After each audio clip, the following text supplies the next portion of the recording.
This chassid about learning we should have basic English, and we need to refer Shlema. We're going to start Lamed Aleph. That's good. Lamed Aleph on the top. Mishnah. Yeah, it starts like this. Vivian Eitzim min asada min amachunas min akarfeif afilu min amafusa. So, on Yom Tov you're allowed to cook, which means, of course, that you're allowed to burn wood. Where do you get the wood from? So later on, the Mishnah is going to discuss that you're allowed to actually chop the wood, not chop it off the tree, because that wouldn't be allowed. But are you allowed to, once it's down, are you allowed to cut it up? But then, from where are you allowed to take the wood? So it shouldn't be muktzah. So the first point of the Mishnah is that if it's gathered already, it's min hamachunas, it's gathered already, then you can take it from a field. The field is an open area. If it's not gathered, then you can take it from a carpet. Now, Tosfos says, 1 second, gathering wood would be ma'amer. Ma'amer means bundling sheaves. So we have a secondary issue here. Forget the muktzah issue. We have another malacha of being ma'amer. So Tosfos says that we're talking about that it didn't grow in that area. Ma'amer is only where it grows. Like, for example, you have a basket of fruit that spills over in your house. You're allowed to clean it up in your kitchen. You're allowed to take the oranges and put them into a basket, even though that's gathering. If you have fruit that fell out that in your yard, or something that grows there, I don't know what would grow, mangoes or something, even if they fell before Yom Tov and before Shabbos, that would be a problem of putting them into a basket. That would be ma'amer. Yeah. At a Shiloh once, there's a tree, there's these trees, it's called the June plum. They turn the sidewalk purple. Beautiful trees, big trees, but under it is very messy. So anyway, I saw someone on Shabbos was sweeping in their yard from the June plums. Right, that's a Shiloh. Pushing it all together is ma'amer, and it's exactly where it grows. They said, no, they asked the rabbi. So, okay, maybe because they're throwing it out. I'm not sure. I didn't look into it. But anyway, here we have wood that's gathered already in an open field is acceptable. In an enclosure, carfet is an enclosure, then even if it's not gathered, you can go and collect the wood, and there's no problem of ma'amer for a side reason, because it's not where the wood grew, it's where the wood is stored or thrown or something. Ezo carfet. Gemara here is not asking what is a carpet. Gemara is asking which carpet are you talking about? So it says Kol shesamach li'ir div Rabbi Yehuda. Rabbi Yehuda holds that it needs to be close to the city. Rabbi Yossi says Kol shenichnasim lo b'peiseches v'afilu b'teich tchum Shabbos. The concept of afilu b'teich tchum Shabbos means that even if it's not close to the city, Shabbos, even if it's far away from the city, as long as there's a lock and key. As long as there's a lock and key, then you can gather in a carpet. Now, just to point out, whenever there's a machlekes, and here we have two Tanoim, Rabbi Yehuda and Rabbi Yossi. Rabbi Yehuda is Rabbi Yehuda, Rabbi Loi, Rabbi Yossi is Rabbi Yossi ben Chalafa. And each one is saying something that the other person didn't mention. So it gets very complicated because you don't know what the other one holds about the one that he's mentioned. So Rabbi Yehuda's story here is that it needs to be close to the city. Does it need a lock? He doesn't say anything. Rabbi Yossi says it needs a lock. He says even if it's not close to the city. So Rabbi Yossi, I sort of know what he would hold about Rabbi Yehuda. Well, actually, I don't even know Rabbi Yossi, because do I need a lock if it's close to the city? He doesn't tell me that. I know I need a lock if it's far away from the city. So I don't know what each one holds about the other one's statement. It makes the machlekes very complicated. Okay. Amar Rav Yehuda, Amar Shmuel. Rav Yehuda says in the name of Shmuel, we've said before that the the first statement after the Mishnah is usually a first generation Amira. They either qualify what the Mishnah is referring to, or they'll say something. Here, makes a statement that Mamish contradicts the Mishnah. He says you can only bring wood on Yom Tov, you can only use wood that's gathered in a carpet. Now, the Mishnah didn't say that. But we learned in the Mishnah, that you can use spread out wood. So Shmuel is being very strict. And the Mishnah he's being stricter than the Mishnah. So it's a contradiction. So the Gemara answers, Masnisim Yichidai. The Mishnah is an individual opinion. And Shmuel's following everyone else. We just limited our Mishnah to one Tana.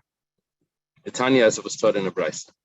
Rab Shimon ben Elazar neflaku beishama beisilam al mufuzan shebesades. Okay, what we're doing now is we're saying that Rab Shimon ben Elazar has in his version of this a machlekes beishamai and beisila. And of course, beisila would be the way that we would follow. So he says that beishamai and beisila don't argue about mifuzarin shebesades, wood that's not gathered, that's spread out in a field, she'in midian, but that's considered muktzah. V'ala mechunasin shebekarpei shemidian, in wood that's gathered in a carpet that you are allowed to bring. Let's translate carpet. Besides it being an enclosure, it's also a wood storage area. So that makes it easier for us to understand what's going on. It's meant for you that's exactly where you store the wood. A shed. Yeah, but it's a large carpet, it's a large area. It has a door and a lock. And it's enclosed. So what is the machlekes? If spread out in a field is asur and gathered in a carpet is mutter. So what's the machlekes? Alam mechuzarn shebekarpet, alam mechnasin shebesades. Those two options. What's spread out in a carpet and what's gathered in the field. Shebeshama yamrim la yavi, b'silaim yavi. Mifuzarim shebekarpet. This is exactly what our Mishnah said. If it's spread out in a carpet, you're allowed to bring it. Mechunasim shebesades, you're also allowed to bring it. So very good. So our Mishnah is Beis Hillel. The only thing is, our Mishnah is Beis Hillel according to Reb Shimon ben Elazar. Now, what the Gemara doesn't do for us is it doesn't bring the opinion of the Rabbanan that argue, that hold, that even Beis Hillel wouldn't say this by Mefuzarin shebekarpet. They would only allow Mechunasim shebekarpet. Yeah, so we missed the main point, but I guess we're supposed to look it up in the Tosefta. This big Gemara that I'm using has the Tosefta for the other Masechtas, and it's missing there. I couldn't look it up. But Rashi quotes that there's the Rabbanan argue on Reb Shimon ben Elazar, and they hold that Mefuzarim shebekarpet is asur. So Shmuel that says that spread out wood in an enclosed area is asur would follow the Rabbanan of the Beitza. So who's our Mishnah? Reb Shimon ben Elazar. So he doesn't follow the Yechidah, the individual. Okay, new statement. Amar Rava.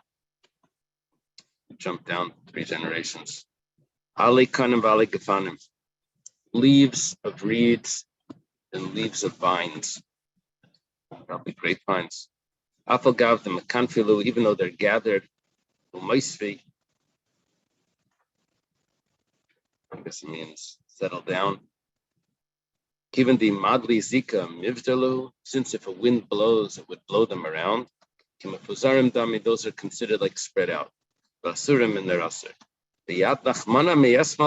But if you put something on top of it to hold it down, a mana is a keli, then shafir dami, then it's going to be acceptable. So here we have something that's actually gathered, but it's considered spread out because the wind would spread it out, unless there's a mana on it, unless there's a keli that's holding it down. No, No. Actually, according to Rashi, there's no discussion here of Ma'amar. The whole discussion over here is Muktzah. Taisus even mentioned maybe there's Ma'amar. He says no. The issue is Muktzah, and the concept here is this wood designated for use for Yom Tov, or did you have in mind when Yom Tov came in that wood I'm not using? So if it's gathered and it's in a carpet, then you had that in mind. If it's ungathered in a field, then you didn't have it in mind. And according to the Beitza, even if it's ungathered in a carpet, you didn't have it in mind. It has to be gathered in a carpet. You need both qualifications to be considered that it's not muktzah. Yeah, muktzah is like when it comes to Yom Tov, you're allowed to chef, right? But you have to have intention which animals you're going to chef. If a new animal shows up in your yard, you can't chef it on Yom Tov because it wasn't there before Yom Tov. So you have to have intention when Bein Hashmashos came in that this is something that you're going to use. Not you have to think about every keli. If it's in your cupboard, then it's considered like you had a intention. If it's not there, then that's the concept. Is it possible to be Ishmael or recorded that along comes before the conditions? Since that time, not the contradiction, but the conditions. Sometimes it's like that, but not here. Because here we're taking the Mishnah and we're inserting it as one opinion of the Brisa. And then we're coming out with the other opinion of the Brisa that was stricter. So it's not a generation thing. It's just Rebbe. Oh, you're asking, why did Rebbe record the lenient opinion? That's you asking. Yeah. Right. Good question. I don't know. Okay. Ezel carpet. Which carpet are we referring to? Okay, the following Gemara is could be a little confusing, but it's you have to understand it like this. Rabbi Yehuda said that the carpet needs to be close to the city. Rabbi Yossi says that even if it's not close to the city, it needs to have a lock. Now, what does Rabbi Yehuda say about the lock? Does he hold that a lock doesn't help? And I don't need a lock at all. As long as it's close to the city, that will be fine. And Rabbi Yossi says that a lock actually helps, that if it's not close to the city, then the lock is good enough. But if it's close to the city, then I don't need a lock. So in other words, Rabbi Yossi is only adding to Rabbi Yehuda something that's far away from the city would be mutter, but he holds that if it's close to the city, like Rabbi Yehuda also, that you don't need a lock. And he's being more lenient, that if it's further from the city, then the lock will work. Or we can learn Rabbi Yehuda differently. Rabbi Yehuda says that of course you have a lock, but it only helps close to the city. And Rabbi Yossi says, well, you're right, a lock helps close to the city, but a lock helps even if it's far from the city. So no one really holds that close to the city without a lock is going to work. So two ways of learning this machlokes. Yeah. What's the problem? They didn't actually respond to what the other person mentioned. They just gave their own opinion. And now you have to compare them, and we have two possibilities. So Gemara asks the question like this: Ibaylo, Heichi ka'amar, what does he mean to say kol shesamach le'ir? Does it, or Heichi ka'amar? How does he say that? Kol shesamach le'ir v'udis le'peseches. Rabbi Yehuda said that anything that's close to the city, and let's throw in that Rabbi Yehuda has the opinion also that there's a lock. Rabbi Yehuda didn't mention that, but Rabbi Yossi mentioned it. So let's say that everyone is agreeing that there's a lock. So then what's Rabbi Yossi saying? Rabbi Yossi l'meimar, even this like Peseches, afila b'toich tchum Shabbos nami. Once there's a lock, then it could be even if it's far from the city. Yeah, how are we going to set this up to make it easier? According to this version, Rabbi Yossi allows either close to the city without a lock or far from the city with a lock. So it's Rabbi Yossi is lakula. You have two options according to this. According to Rabbi Yehuda, you need a lock and it needs to be close to the city. The two criteria need to be both in place. According to Rabbi Yossi, one criteria is enough. That's the first option. Dilma, or maybe we can do it differently. Hachikama. This is what he means to say. Kol shesamach bein the sleepy sechas bein the less sleepy sechas. Rabbi Yehuda doesn't require two options. He says a lock is nothing. There's only one criteria, and that's the only thing that matters. It needs to be close to the city. I don't care if there's a lock or not. And what's Rabbi Yossi saying? Rabbi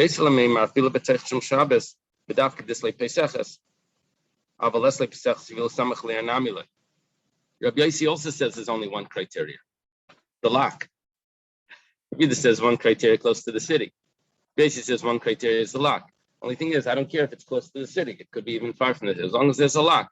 So you don't have two options according to Rabbi Yossi. You only have one option, the lock.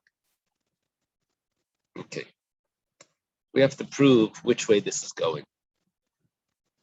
So this would help if we determine already who the halacha is like, because it will make it easier on us. Let's determine that the halacha is like Rabbi Yossi. There's a rule, much like Rabbi Yehuda and Rabbi Yossi, the halacha is like Rabbi Yossi. Rabbi Yossi Nimuka Yimai, the Gemara tells us.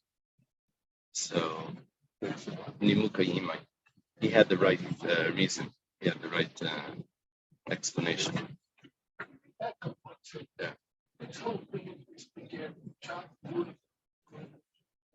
Preemptive cooking it. No, the Teichad that we're saying up till the Tchum, that's as far as you can go. That's our example of far away from the city. We call it Tchum Shabbos.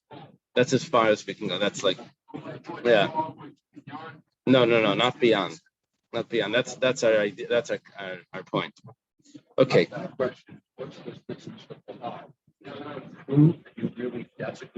Yeah. This means that you've got it there in place for when you need it. It's not like, yeah.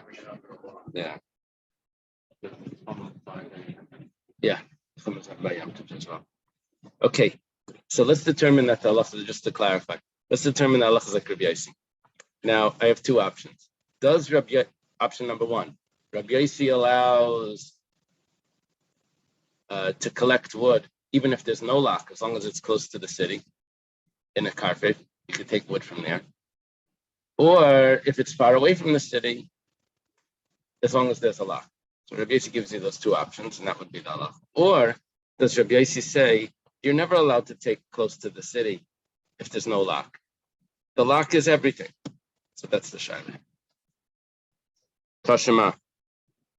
So midiktani Rabbi Yossi Mikol Shenachnas L'Seches Afilu B'Teich Tzom Shabbos Shma Mina Rabbi Yossi Tarti L'Kula Kamar Shma Mina. Okay, listen to this.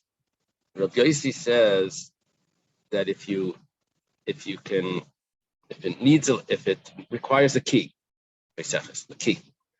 If it requires a key, even if it's B'Teich Tzom Shabbos, then it's acceptable. What do we have here?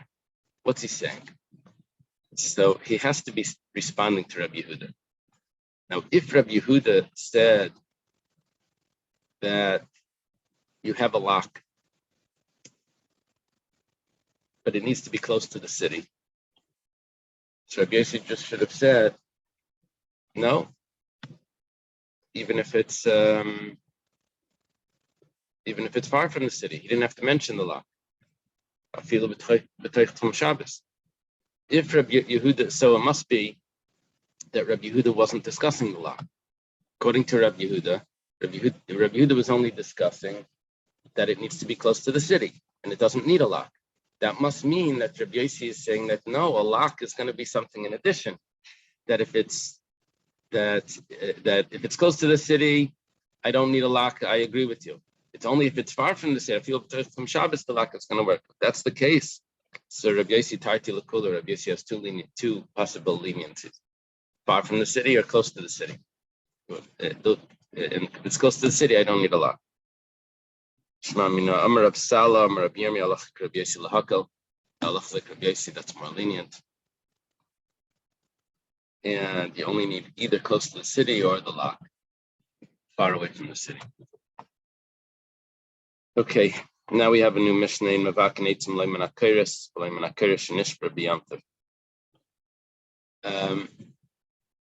You can't chop wood off beams. We'll have to see what's going on over here in the Gemara. And you can't take wood or chop wood off a beam that was actually originally in the house, but it just broke. Say, oh, what do you know? And now the beam fell off the door frame or whatever, and now we can use it. No, it's Nishbra B'Yamtiv. It's muktzah.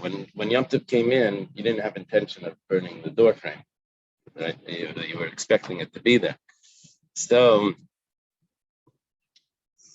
you're not allowed to use that. Now it says, "Ve'in mevaken lebekardim v'le megerav lebemagal ela bekufetz." Kupitz. You can't use an axe,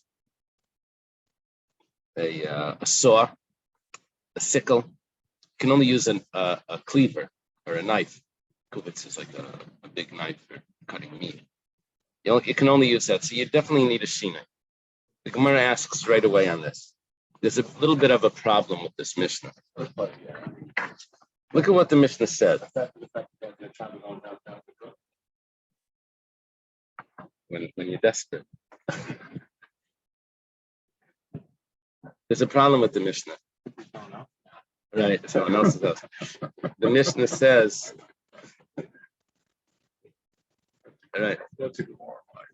It starts off with, you're not allowed to chop wood from beams, whether the beam was there before or whether it's broke on chop on, right? You can't chop wood. Then it says you can't use an axe, but you can use you just started off saying you can't chop it. It has to all be chopped before. There's no benefit to chopping the wood on Yom Tov. Anything that could be done before Yom Tov has to be done on before Yom Tov. But the Gemara now is understanding that the issue here is tircha, that there's a problem of extra exertion on Yom Tov. You're not allowed to chop wood. So what are you telling me now, that you have to use a knife? You can't chop it all.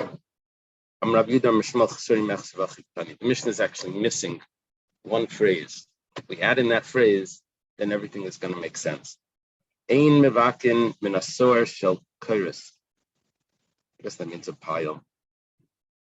It's a pile of beams that are there because it's like a construction site. You can't take wood off those beams that are set up they're going to be built into a house, and they haven't been built in yet. So you can't take wood from there to cook with. And also not from a beam that broke on Yom Tov. Now here's the part that was missing. But if the beam broke Erev Yom Tov, then you are allowed to use it. That's the key point. Now, when you're going to chop that up, so then you have to use a cleaver. You can't use an axe or a saw or something like that. Tanyanami Hachi was also a brisa that says the same savar or sower. You see, the issue here is not tircha. The issue here is muktzah. So if it wasn't muktzah, then it's going to be allowed. So what we did here is we changed the logic of the reisha. We originally thought that it's a tircha. Can't chop wood on Yom Tov. It's too much exertion. Now we're coming out. No, you can chop wood. It just needs to be not muktzah. How is it not muktzah? If it broke before Yom Tov, then it won't be muktzah. Okay.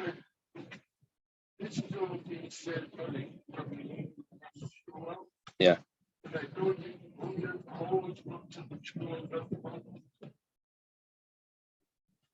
interesting. The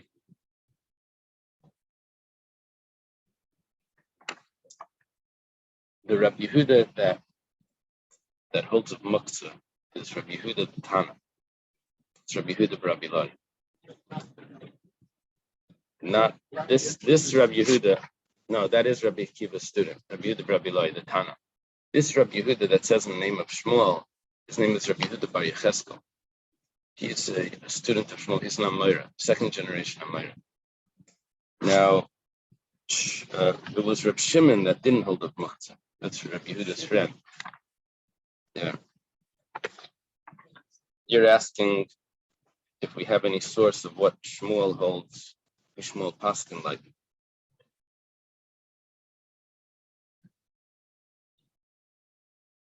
Yeah, you have to know this a lot better to answer that question. Okay.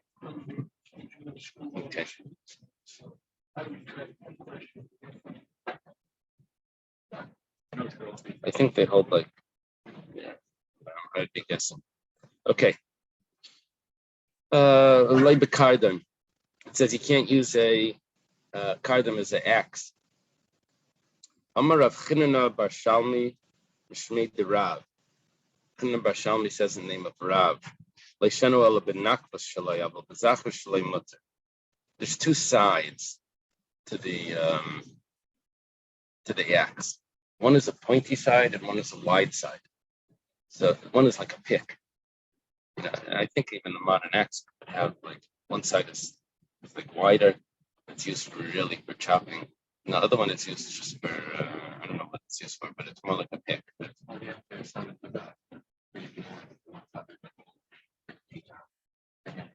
Yeah, that's a Gemara that talks about arrows that like is nakbus and zafus. The problem here is that we're talking about actually using part of the blade. Which part of the blade are you allowed to use? The bottom, yeah. Oh, so you can't use the flat part, the wide part, because that's the normal way of doing it. We're looking to get a shina over here, looking to do it differently. So when it says that you can't use a kardam, that's only the wide part, which that would be the normal way of doing it. But to use the pick side, the side that's like a pick, that's mutter, because that's a shina. Why were you allowed to use a cleaver? Because it was a shinoi. You don't cut wood with a knife, right? With a meat knife. The Gemara says pshita. Of course you can. This is good. Bekufetz tanan. It says you can use a cleaver. So if you can use a cleaver, you can use a pick. It says mao detei mahani milik kufetz l'chadei. No, it has to tell us the name because I could have thought that a kufetz is only has one blade on it. And I could have thought because it only has one blade, I'm allowed to use it. Aval kardam v'kufetz. But if it has two blades on it, one side is the normal way of cutting wood. The other side would be the shinoi. Maybe I would say that the whole keli is aser. One side he can't use the other side either. Kamash Malon is coming to tell me that just because one side is aser, if you turn it around, you use the other side, it's acceptable. Seifa, some learn it the opposite. Ella kufitz, Ella bekufitz. It says you're only allowed to use the kupitz. Now, according to this version, the kupitz has an extra blade. In the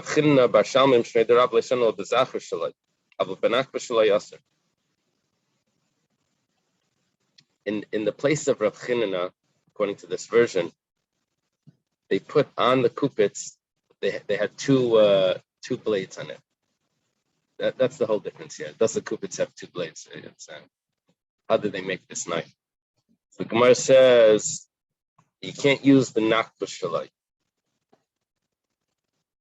The Gemara says pshita.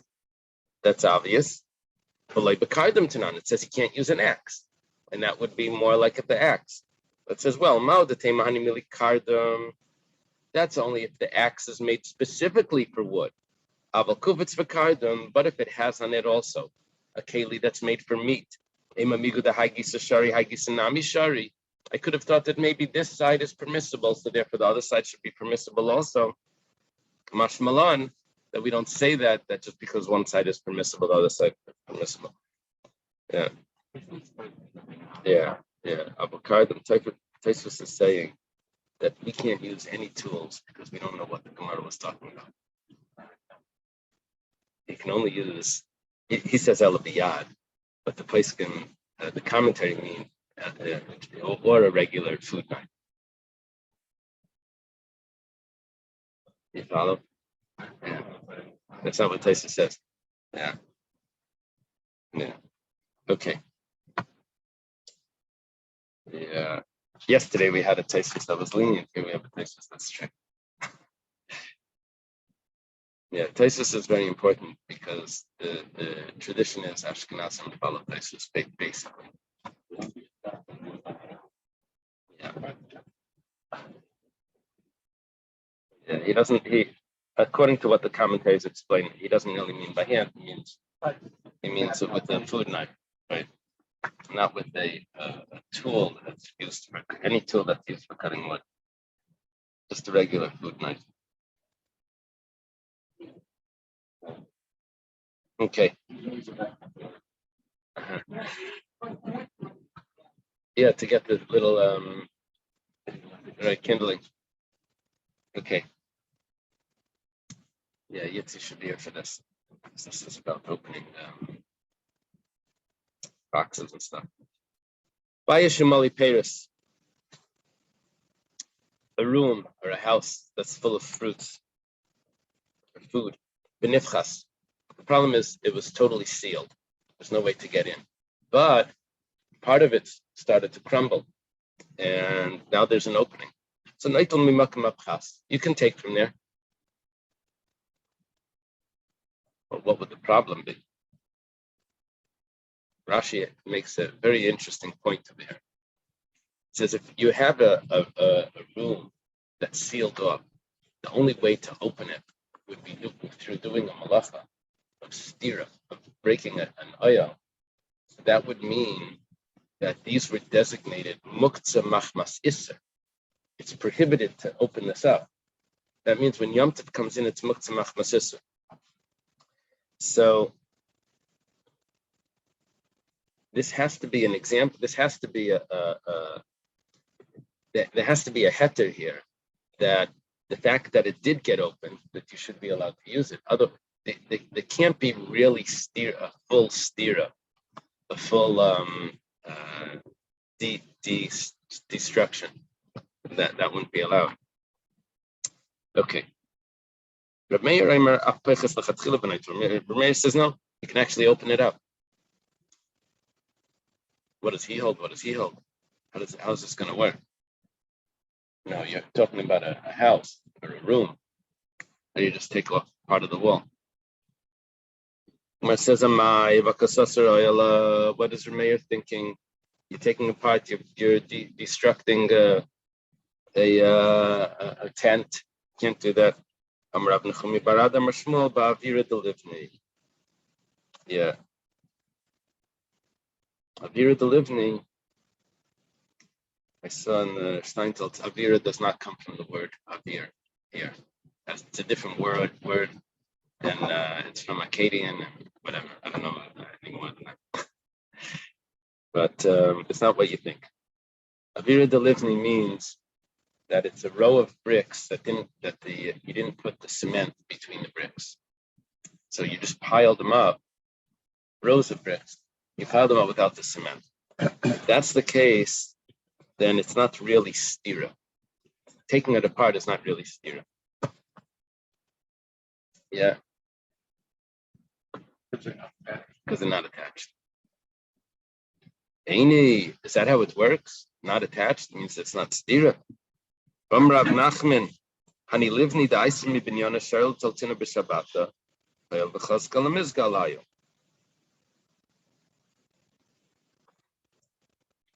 Rav Nachman says that if I have bricks that are left over from a construction site, you're allowed to move those bricks on Shabbos. Why? Because they can be used for sitting on. However, so far so good. However, Sharginu, if you put them in rows and you piled it up, even though you didn't put any plaster or tar or cement in between, then they become muktzah. So yeah, maybe it's not stira, but they become muktzah because you designated them here for some other usage. You put them up as well. You can't just move them. So the Gemara says, Reb Zera gives an answer to this problem. He says, "B'Yom Tov amru avalei b'Shabbos." You hear what's going on? We relax the rules of muktzah on Yom Tov. This is a sort of a contradiction to what we said at the beginning of the Masechta, that we're more strict about muktzah on Yom Tov, right? Here we're saying we relax the rules of muktzah because you want to get this food out. So therefore, even though this was set up in a row of bricks, and Vada Yaktino, for sure, if you set it up in a row, you're not going to take it apart. You're not going to use it for anything. But because there's food that's inside, you're allowed to take it off, according to Reb Meir. That would also explain why, if it breaks, there was no real isser, and you're allowed to. It's not muktzah machmas isser, according to the Chachamim. They maybe say you're not allowed to take it off, but once it falls off, the food inside wasn't really muktzah. Okay. Tanya Namihachi. We have a brisa that supports this. Rameir says you can even take the bricks off the wall to be able to get this food out. That's only on Yom Tov, not on Shabbos. You see, Reb Zera is correct that they relax the rules of muktzah on Yom Tov. So we're going to compare this contrast Shabbos and Yom Tov regarding muktzah and other things, but by another statement. Amar Shmuel, this is, I think it's like what a bulkhead is. We don't have it in Florida because we don't have basements. But in New York, you walk by the stores, they keep all the things on the ground. And they think sometimes you're walking, you like fall in a little bit because the doors, metal doors, on the ground and then on a slant. So they open it up. So I think it's something like this. It's some sort of door that's tied down to the ground, attached to the ground, and I assume it's covering a basement or a pit of some sort, and it's tied in.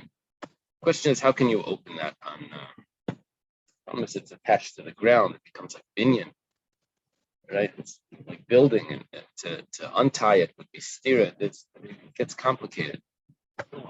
It's a door, but it's tied. Well, it depends how it's locked. If it's locked with a knot, yeah. You can, if it's a regular lock, then there's no problem. So here it says it's tied.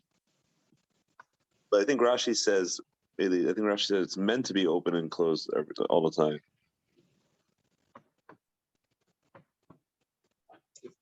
Okay. Yeah. So, Zalman, you're correct that when it comes to untying, there shouldn't be a problem here because it's not a kesher shel kayama, because it's meant to be open and closed. There's a problem with the kesher shel kayama. You can't make a permanent knot. Permanent knot, I think, is more than 24 hours or something. But if it's meant to be open, then it's not a problem, right? If it's, yeah, it depends. I have this usually the Sifrei Torah nowadays, you get Kalila by Mincha, you close it up. You're not tying it. Usually it's like a little, either the metal things that go inside or it's Velcro. But they used to tie it with the string. Let's say tied it with the string. And then came up with the shaila that the next time you're going to lane, it's not going to be Sunday. It's going to be Monday. You're going to untie it more than 24 hours later. The one that got Galila in the morning is fine. But the one that got Galila, I think that's where Galila goes to the kids. Yeah, right here.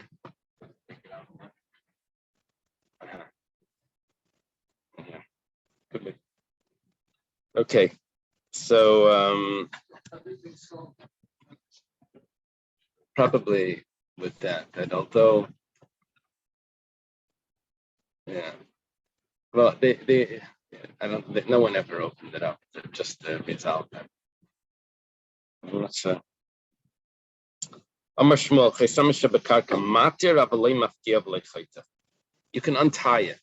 There's no problem with kesher, like Salman mentioned. Kesher, because it's not a kesher shalkem, it's meant to be.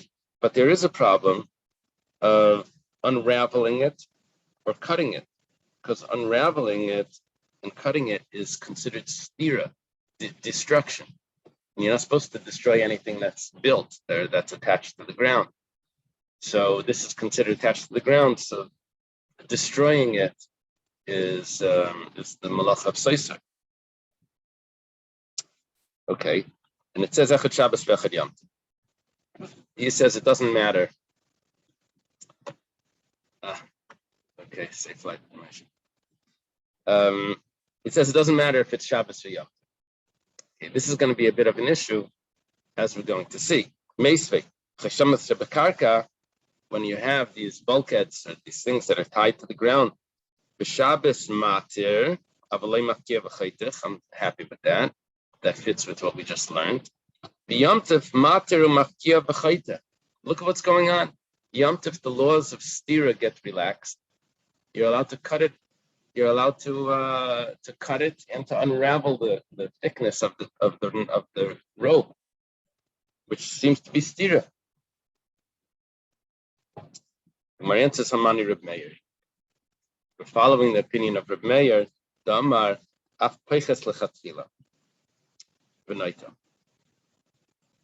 Reb Meir told us that on Yom Tov there's a leniency.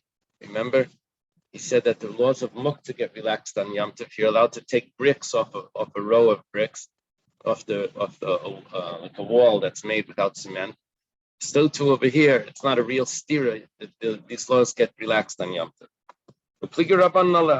The rabbis argue with Reb Meir, as you saw earlier in the Mishnah, and they said that it's usher to take it off because they don't say that there's a difference Yom Tov and Shabbos. So Shmuel says, I didn't make a difference between Yom Tov and Shabbos. The Rabbanan don't make a difference between Yom Tov and Shabbos. I'm in good company. It's only Reb Meir that does that. I'm following the Rabbanan. The Gemara says,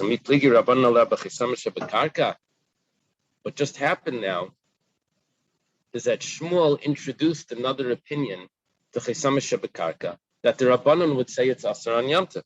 But Tanya Moedim Chacham la Reb Meir b'Chesam Shebekarka sheb'Shabbos matir avalei mafkiya v'lei chaytich v'Yom Tov matir mafkiya v'chaytich.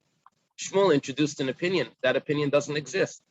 We have a brayta that clearly says that the Chachamim agree with Reb Meir that on Yom Tov it's mutter. The Gemara says, Udamar ki hay Tana, he has another Tana. So it's not going to be those Chachamim, there's someone else. The Tanya Chesam Shebekarka matir avalei mafkiya v'lei chaytich echad Shabbos v'echad Yom Tov. See, Shmuel has another Tana. It's based on a brayta. It says Shabbos and Yom Tov, you're only allowed to untie the knot, but you can't unravel and you can't destroy. That's Shmuel's opinion. Shmuel has a support. Let's continue with that brayta. B'shebekeli, that's only because it's attached to the ground. But let's say it's a keli. And there's a rule, ein binyan astir b'kelim. Keli b'Shabbos matir avalei mafkiya v'lei chaytich. On Shabbos there's a problem, but b'Yom Tov matir mafkiya v'chaytich. On Yom Tov you can cut, unravel, you can untie, unravel, and cut. The Gemara says tiratz lo charesha. The first part of the brayta fits with Shmuel, ela seifa kasha. But the seifa is a problem. If you go back to Shmuel's statement, shebekelim mater umafkiya v'chaytich echad Shabbos v'echad Yom Tov. Shmuel says that even on Shabbos, on kelim, you're allowed to do everything. The brayta says on Shabbos, kelim you can only untie, you can't unravel. So Shmuel got a hold of a brayta that part of it supports him, but the other part doesn't. So Gemara says, Amani Reb Nechemye. I'm sorry? What is that? Oh. So it turns out that we're going to introduce another issue here. we're going to introduce another issue. Besides for stira, we're going to introduce the issue of muktzah based on Reb Nechemia. Reb Nechemia says that you're allowed to use a keli only for its own use. So in other words, the concept of keli shemalachte le'isser, that I can use tzarech gufa, doesn't exist according to Reb Nechemia. Even more than that, every keli is only allowed to be used, even if it's a keli leheter. It's only allowed to be used exactly for what it's meant for. You can't use it for anything else. So now we're talking about how are you going to cut the rope? You're going to use a knife. The knife is only allowed to be used for food. Reb Nechemia. Reb Nechemia is this strict opinion about muktzah. He says like this: the Amar kala kelim ein yitalam ela derech tashmishan. You can only use it for what it's meant to be used for.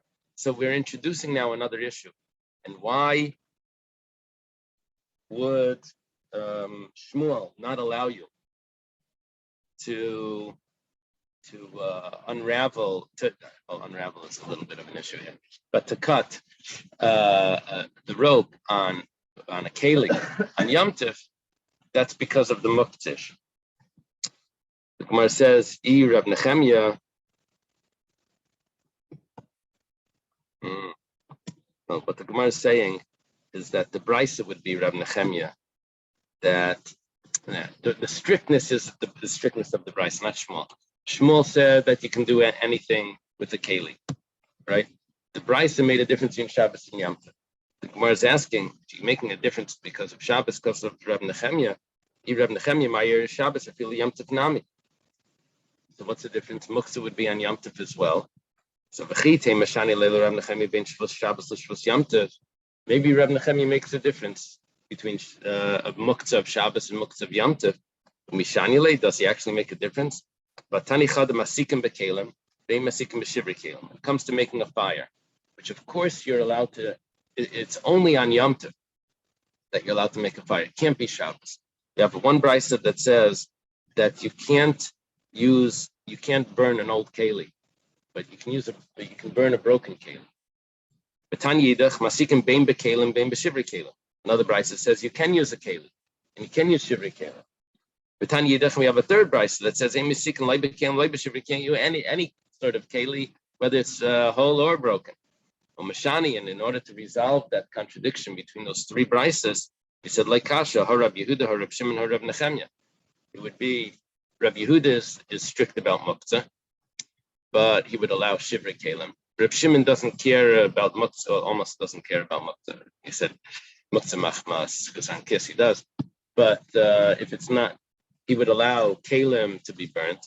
And Reb Nechemia was the one that doesn't allow kelim or shivri kelim to be burnt because he's the strictest, which means that even on Yom Tov, because we're only talking about Yom Tov over here, Reb Nechemia's opinion comes into play, that he holds the same thing applies to Yom Tov. It has to be Yom Tov. It can't be dealing with Shabbos because we're talking about burning. There's another Tana that says about Reb Nechemia that he's lenient on Yom Tov. Another student of Reb Nechemia, or another version of Reb Nechemia's opinion that he's lenient about Yom Tov, and that would fit with that price. Okay, let's leave it over here. We'll learn on Sunday at 6 o'clock. All right, Sunday at 6. No.